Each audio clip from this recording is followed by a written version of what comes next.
Il y a eu des personnes qui se demandaient quel était le thème de l'action, quel était le message de cette action aujourd'hui. Je fais juste un petit point sur comment on imaginait cette action. L'action du blocage, c'était un thème monde industriel qui finit, la nature qui reprend ses droits. Dans les camions qui n'ont pas été déchargés, il y avait énormément de terre, énormément de plantes, énormément de matériel industriel, etc., qui voulait représenter un peu ce monde qui se détruit et la nature qui reprend ses droits. Plus globalement dans l'archipel, ce qu'on a voulu faire aujourd'hui, c'était un point de blocage suffisamment efficace pour que les forces de police soient concentrées ici et un peu moins sur tous les espaces à côté pour permettre à toutes les personnes qui veulent faire des actions mais voilà, n'ont pas forcément envie de trop se concentrer à la police puissent faire le maximum d'actions sans avoir le moins de dérangement possible. Je vais parler à la police. Et donc on a invité tous les groupes locaux à imaginer des actions. Avec une Grégoire qui commençait à créer des actions, alors, je ne sais pas si elle a déjà eu lieu, etc. Donc voilà, d'essaimer un petit peu, de donner la place. En fait, l'idée de cette action de l'archipel, c'est de donner de la place à tout le monde pour que ces personnes-là créent leur îlot dans cet archipel. Donc c'est un peu ce que j'ai l'impression que vous êtes en train de en ce moment, c'est comment vous, là, en petit groupe, vous allez réussir à créer une île aussi aujourd'hui. Donc voilà, c'est le mouvement Extinction Rébellion qui fait des mouvements de désobéissance civile sur Paris depuis une semaine, mais également sur 50 capitales, New York, surtout Londres. La plus grosse force pour l'instant du mouvement, c'est à Londres, qui a créé ce mouvement il y a un an, qui s'est propagé maintenant dans 50 pays.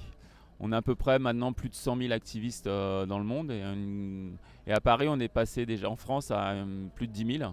Donc ce qu'on dénonce, en fait, c'est simple et très grave. En fait, c'est l'inaction de l'ensemble de nos gouvernements sur l'inaction par rapport au réchauffement climatique, par rapport à la perte de biodiversité, à la destruction de la planète actuelle.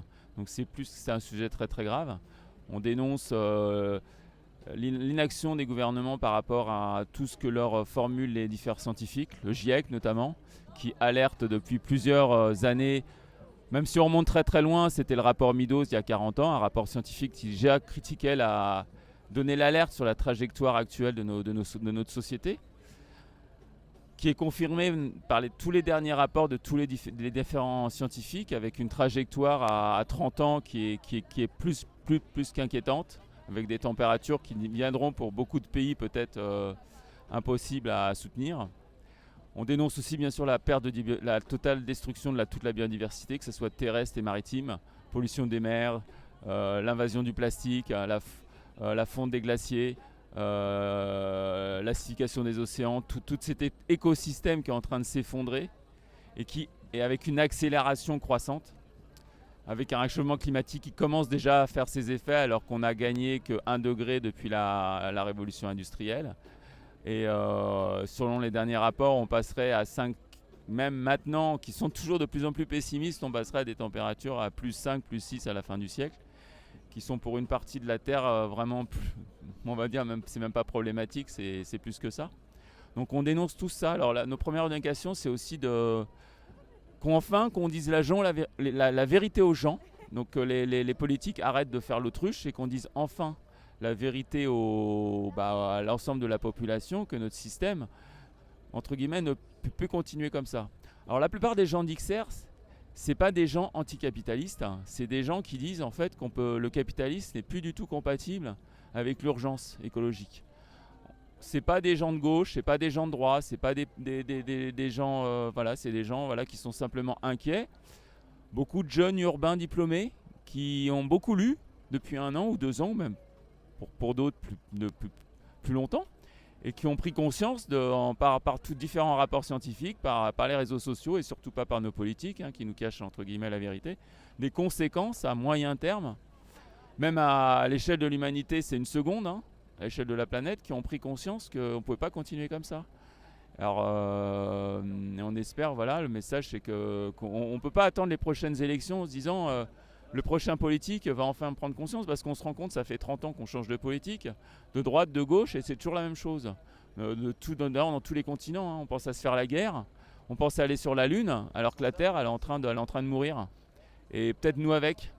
Donc on n'annonce pas la fin du monde, mais c'est clair que si on continue sur une trajectoire telle qu'elle est, comme l'annoncent les scientifiques, alors moi je ne suis pas scientifique, donc j'ai tendance à plus faire confiance aux scientifiques qu'aux politiciens, à moins qu'effectivement, comme disent certains, les climato-sceptiques, que les scientifiques sont aux mains de puissances économiques, voilà. Donc ça, on n'y croit pas trop. Et bon, on le voit, hein, moi j'ai un certain âge. Avant, quand je faisais quelques milliers de kilomètres en voiture, j'avais plein de moustiques sur le capot. Maintenant, j'en ai plus. Quand je me promenais en forêt, j'entendais plein de bruit. Maintenant, j'entends plus rien. Les abeilles en Chine, on commence à les remplacer par l'homme. On polonise à leur place. Il y a des extinctions, des millions une extinction de masse au niveau de la biodiversité.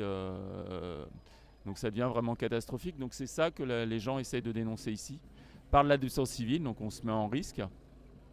Mais en fait, le risque personnel est tellement insignifiant par rapport à ce qui nous pend au nez d'ici 30 ans. Moi, j'espère me tromper, mais la plupart des gens, on espère bien tous se tromper. Mais voilà, on ne veut pas prendre le risque en se disant, en serrant les fesses, enfin en se mettant sur son chaise, en croisant les doigts pour que ça se passe mieux dans 30 ans, quoi.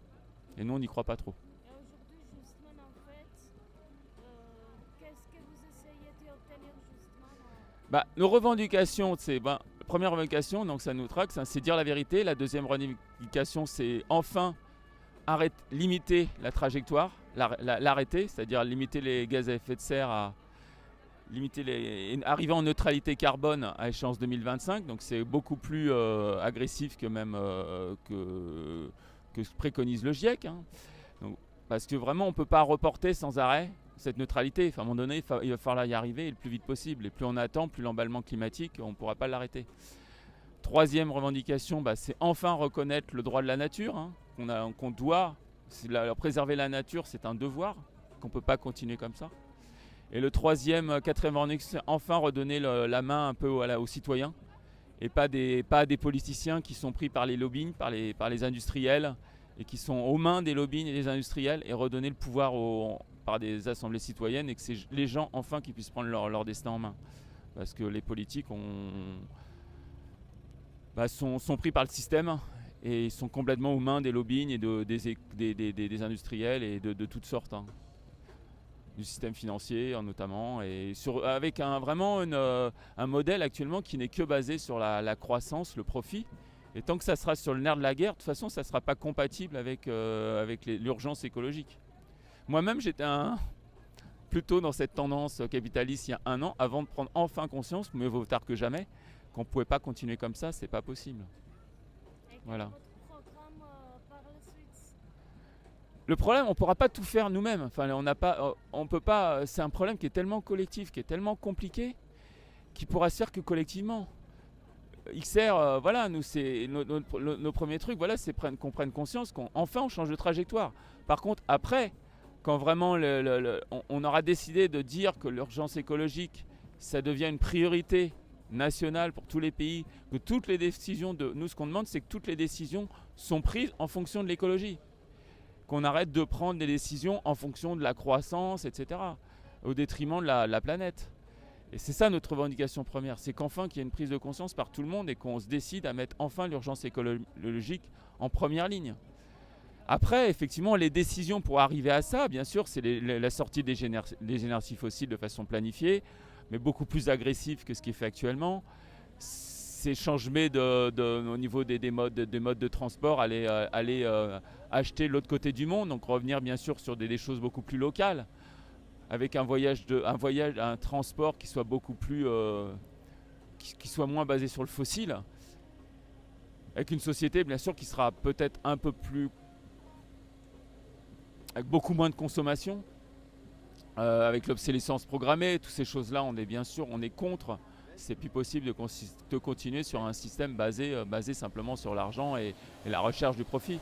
Donc voilà, donc après les décisions, c'est tellement compliqué de changer de modèle de société complètement qu'on peut. Voilà, c'est un effort collectif qui est individuel et qui va jusqu'au collectif à tous les échelons. Et donc Voilà, on n'a pas de programme en tant que tel. Nous, c'est vraiment, voilà, je pense que c'est tout, quelque part, tout est à revoir et tout à repenser différemment.